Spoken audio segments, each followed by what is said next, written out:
দুনিয়াতে একটু কষ্ট করে হালাল উপার্জন করে খেয়ে যান।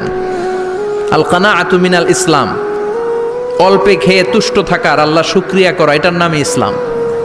অল্প খাও, অল্প পড়ো, অল্প জমাও, অল্পের ভেতরে বরকত ঢুকাই দিছে কে? অনেকে দেখবেন অনেক খাই খাই নাই নাই করে, এটা যাদের স্বভাব তাদের কখনো বরকত হয় না।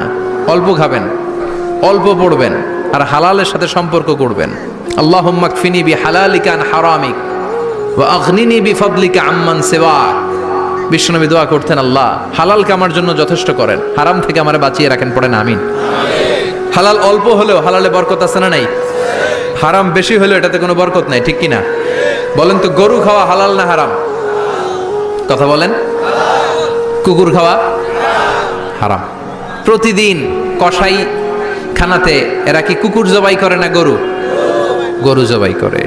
কুরবানির ঈদে কি দিয়ে কুরবানি দেন? গরু। আচ্ছা, জবাই হয় বেশি গরু, খাই বেশি গরু, কুকুর খাই না।